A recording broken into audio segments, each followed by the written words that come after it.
See, I believe, and this is going to sound very strange, but I think that Satan, in a way, is a judge. What do I mean by that? I don't mean that. I don't mean a judge in the sense that he is equal to God or he is a legitimate judge, but in the sense that he judges us. He judges us, and the reason why I say this is because in the Bible it says that Satan is the accuser. Well, if you accuse people, you judge them, right? You can't accuse someone without judging them. He's the accuser. He points to our sins. Why does the devil point to our sins? He doesn't do so because he loves us. He does so because he wants to shame us. He wants us to feel despair. He wants to discourage us. He wants to ruin our will. So he'll say, you see all these sins you've done? You've done all these sins. And he wants you to feel terrible within yourself. He doesn't do things out of love. He does things out of hatred for humanity. And when we say to God, God, we don't want you to judge us, God says, okay, I won't judge you, but this guy will. So if you look at Weimar Germany was filled with LGBT activism. It was the center for homosexual activism. It was the center for the transgender ideology. There was a lot of sickness there, a lot of weird, degenerate, reprobate stuff that was going on in Weimar Germany. So what eventually happened was Hitler came along and he said, I'm going to judge you guys.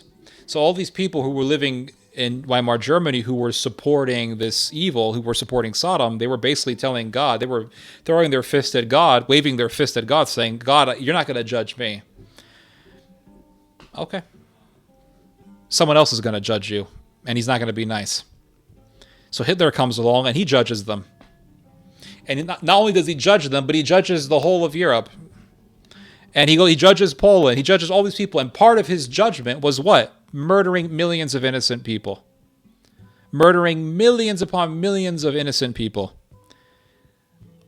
Under the guise of judgment. That's why I say, if you don't want God to judge you, someone else is going to judge you. And he ain't going to be nice. God is very merciful. God is looking for a reason to be merciful to us. He is. He understands that we as human beings are weak. We're weak in the flesh. The spirit is willing, but the flesh is weak.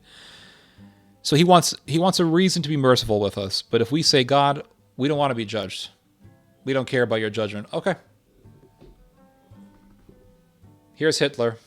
Here's Stalin. Here's all these people. It's like Solzhenitsyn, the anti-communist writer. He said that he spent so many years researching why Russia became a communist society. And he said that when he first began researching this stuff, he would talk to these old people, these old Eastern European people. And they would tell him the reason why Russia fell to communism is because we rejected God. And he said, when I first heard this, I thought, oh, that's too simplistic. There must be another reason why Russia became communist. So he investigated. He spent years investigating this. And he said, I spent years investigating this, trying to answer this question, only to come to the same conclusion that those old timers came to. Because we forgot God.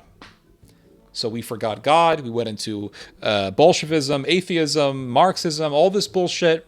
What happened? Stalin. Hitler. And the thing about the satanic judges is that when they judge, they don't just judge people. They don't judge people rightfully. They kill everybody. These degenerate people, we're gonna kill you. But the innocent farmers and villages, we're gonna annihilate you. So if you don't want God to judge you, you're gonna end up with a satanic judge, and the satanic judge kills everybody, the good and the bad. He kills everybody. He kills the innocent. He kills everybody. So Satan has his own tribunals. He has his own prosecutors, his own judges. He has his own court systems. He has his own legislative system. His judgment system is what? Concentration camps, human experimentation, massacres, genocide, firing squads. So you say, God, we don't want you to judge us. Okay. God leaves. Then here come the Nazis. They set up their courts. They set up their tribunals. They set up everything, their prisons. And what do you end up with? Dead bodies everywhere.